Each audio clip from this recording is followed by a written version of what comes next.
ওম নমঃ শিবায়। জয় শিব শম্ভু। বন্ধুরা, শ্রাবণ মাসের তৃতীয় সোমবারে এক মহাযোগ সম্পন্ন হচ্ছে।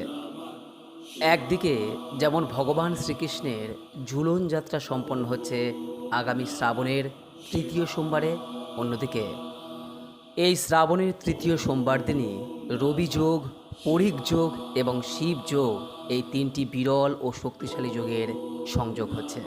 জ্যোতিষশাস্ত্র অনুযায়ী এই যোগগুলি যে কোনো শুভ কাজের জন্য অত্যন্ত ফলদায়ী।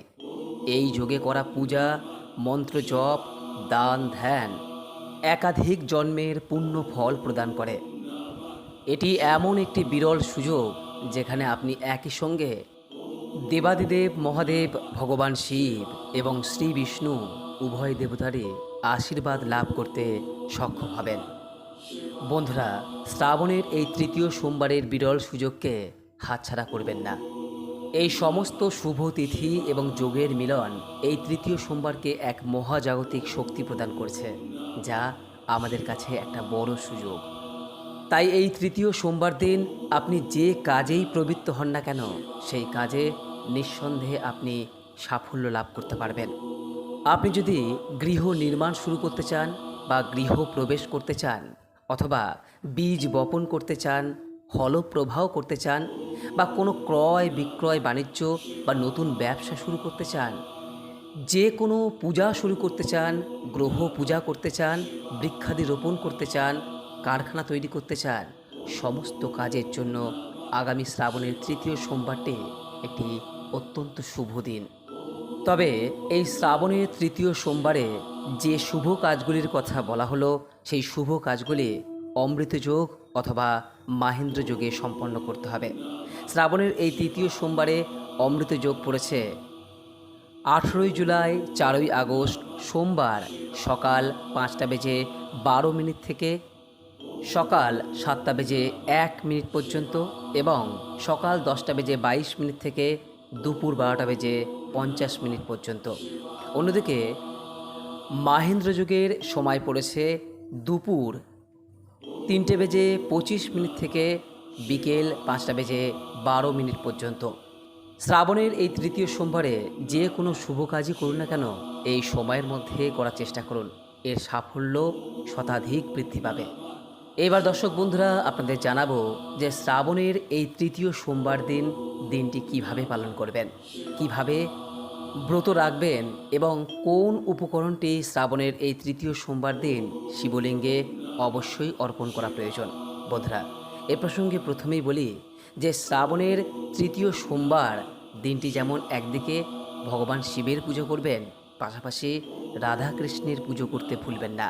কারণ দিনটি কিন্তু ভগবান শিব এবং শ্রী বিষ্ণু উভয়ের দিন। তাই ভগবান শিবের উদ্দেশ্যে ব্রত করার পাশাপাশি বা তার পূজা দেওয়ার পাশাপাশি রাধাকৃষ্ণের পূজা এই দিন অবশ্যই করবেন। বন্ধুরা, এই দিন শিবলিঙ্গে যে জিনিসটি অবশ্যই অর্পণ করা প্রয়োজন তা হলো ডালিম বা বেদানার রস।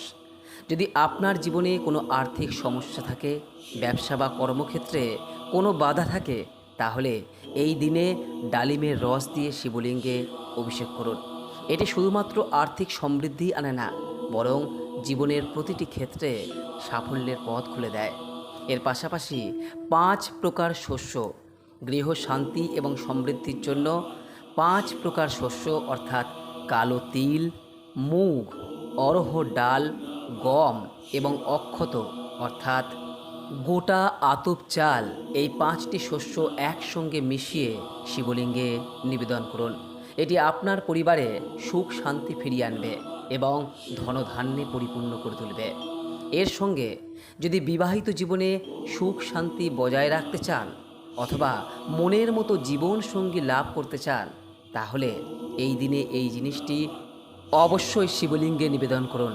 আর এটি হলো জাফরান মেশানো দুধ। হ্যাঁ বন্ধুরা, এই দিনে জাফরান মেশানো দুধ যদি নিবেদন করা হয়, তাহলে ভগবান শিবের কৃপায় আপনি নিশ্চিতরূপেই আপনার মনের মতো জীবনসঙ্গী লাভ করতে সক্ষম হবেন। জাফরান প্রেম, পবিত্রতা এবং সৌভাগ্যের প্রতীক। এরই সঙ্গে শিব পূজায় যে সকল সামগ্রী অবশ্যই প্রয়োজন তা আপনারা নিশ্চয়ই জানেন। তা হলো বেলপাতা, পঞ্চামৃত অর্থাৎ দুধ, দই, ঘি, মধু এবং শর্করা, গঙ্গা জল এবং ধুতরা ফুল। ধুতরা ফুল যদি সম্ভব হয় অবশ্যই নিবেদন করবেন। যদি তা না পান তাহলে সেক্ষেত্রে আপনি নীলকণ্ঠ, কলকে, আকন্দ অথবা যে কোনো সাদা ফুল শিবলিঙ্গে নিবেদন করতে পারেন। বন্ধুরা, এইবার আসবো যে কিভাবে আপনি শ্রাবণের এই তৃতীয় সোমবার ব্রত বা পূজা পালন করবেন। এই দিনের পূজা শুধুমাত্র কিছু নিয়ম পালনের মধ্যে সীমাবদ্ধ নয়, বরং এটি আপনার ভক্তি এবং বিশ্বাসের প্রকাশ। তাই এই দিন অর্থাৎ শ্রাবণের এই তৃতীয় সোমবার দিন খুব ভোরে ঘুম থেকে উঠে সবার প্রথমে স্নান সেরে নিন। স্নানের জলে সামান্য কালো তিল যদি মেশাতে পারেন তাহলে খুবই ভালো হয়। এরপর সাদা বা হালকা রঙের পোশাক পরিধান করুন। মহিলাদের ক্ষেত্রে লাল পাড় সাদা শাড়ি আপনারা পরিধান করতে পারেন।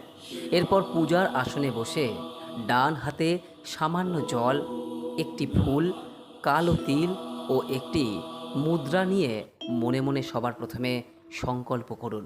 বলুন, আমি, আপনার নাম বলুন, তারপর বলুন, এই তৃতীয় শ্রাবণ সোমবারে আমার এই নির্দিষ্ট অভীষ্ট লক্ষ্য পূরণের উদ্দেশ্যে, অর্থাৎ যে উদ্দেশ্য নিয়ে আপনি পুজো করছেন সেটি বলুন। তারপর বলুন, এই ব্রত এবং পূজা পূর্ণ ভক্তি ও নিষ্ঠার সঙ্গে পালন করব। হে ভগবান, আমাকে আশীর্বাদ প্রদান করুন। এরপর প্রথমে গঙ্গাজল নিয়ে শিবলিঙ্গটিকে পবিত্র করে পঞ্চামৃত অর্থাৎ দুধ, দই, মধু, ঘি এবং শর্করা, চিনি বা গুড় দিয়ে একে একে অভিষেক করুন। প্রতিটি উপাদানের অভিষেকের সময় ওম নমঃ শিবায় এই মন্ত্রটি জপ করুন। এরপর বেলপাতা, ধুতরা বা অন্যান্য ফুল এবং শ্রাবণের তৃতীয় সোমবারে যে তিনটি বিশেষ দ্রব্যের কথা বলা হলো সেগুলি একে একে নিবেদন করুন, অর্থাৎ ডালিম বা বেদনার রস, 5 প্রকার শস্য এবং জাফরান মেশানো দুধ। যদি কোনো দ্রব্য আপনি সংগ্রহ করতে সমর্থ না হন তাহলে সেই দ্রব্যটির নাম মুখে উচ্চারণ করে আপনি শিবলিঙ্গে এই বিষয়টি মনে মনে নিবেদন করতে পারেন। এই বিষয়টিকে বলা হয় মানস পূজা। এটিও কিন্তু সমানভাবে ফল প্রদান করে।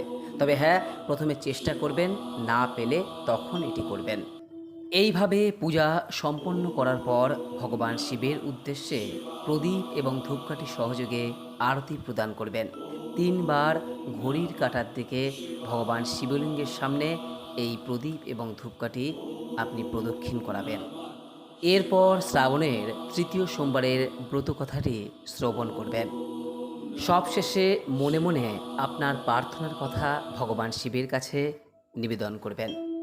বন্ধুরা, সকালবেলা এই পূজা সম্পন্ন করার পর প্রদোষকালে অর্থাৎ সন্ধ্যার সময় কিন্তু আবারও পূজা সম্পন্ন করা প্রয়োজন।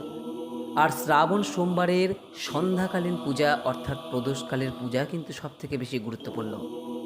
আপনি সকালের পুজো যদি কোনো কারণে নাও দিতে পারেন, সন্ধ্যাকালীন পুজো কিন্তু অবশ্যই দেওয়া প্রয়োজন। এই সন্ধ্যার পূজার মাধ্যমে আপনার শ্রাবণ সোমবারের ব্রতটি সম্পন্ন হয়। এই সময় ঠিক একইভাবে আপনি পূজা সম্পন্ন করুন এবং পূজার শেষে শ্রাবণের তৃতীয় সোমবারের ব্রত কথাটি শ্রবণ করুন। শ্রাবণের তৃতীয় সোমবারের ব্রত কথা এই ভিডিও শেষে দেওয়া রয়েছে, প্রয়োজন বোধ হলে দেখে নেবেন। এবার দর্শক বন্ধুরা, আপনাদের সামনে বলবো যে এই শ্রাবণের তৃতীয় সোমবার দিন আপনি কি কি খেতে পারবেন, কি কি পারবেন না। যদি সম্পূর্ণ নির্জলা উপবাস করতে পারেন তাহলে খুবই ভালো। আর তা যদি কোনো কারণে সম্ভব না হয় তাহলে সেক্ষেত্রে আপনি যে কোনো প্রকার ফল অথবা ফলের রস খেতে পারবেন। দুধ, দই, ছানা, পনিরের মতো দুগ্ধজাতীয় খাবার খেতে পারবেন। সাবুদানা, আলু, মিষ্টি আলু, লাউ, শসা, টমেটো দিয়ে তৈরি খাবার খেতে পারবেন। তবে হ্যাঁ, সাধারণ লবণের পরিবর্তে সৈন্ধব লবণ ব্যবহার করুন। আর যে খাবারগুলি একদমই খাওয়া যাবে না তা হলো ভাত, রুটি, আটা, সুজি, ডাল বা শস্য জাতীয় কোনো প্রকার খাবার।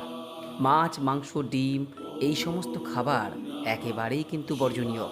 এর পাশাপাশি পেঁয়াজ, রসুন বা যে কোনো প্রকার নেশাজাতীয় দ্রব্য একেবারেই কিন্তু ব্রত চলাকালীন গ্রহণ করা যাবে না। আপনি ব্রত চলাকালীন ডাবের জল, নারকেলের জল, আখের রস ইত্যাদিও সেবন করতে পারেন।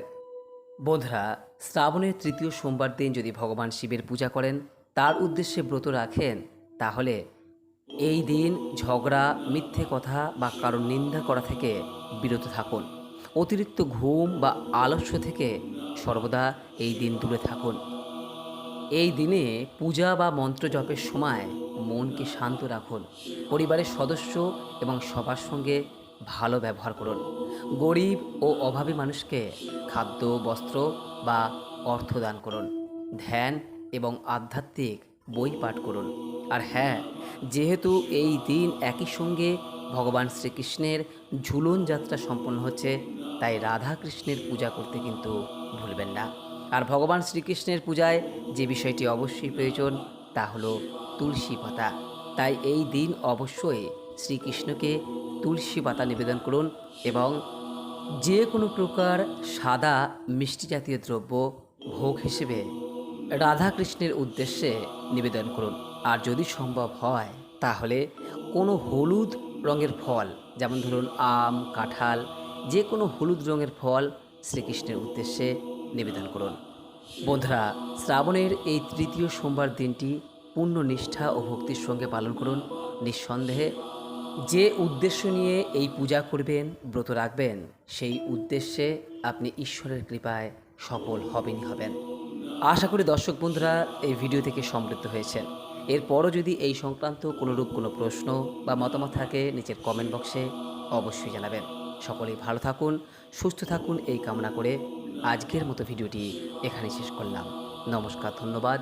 ঈশ্বর আপনার মঙ্গল করুক।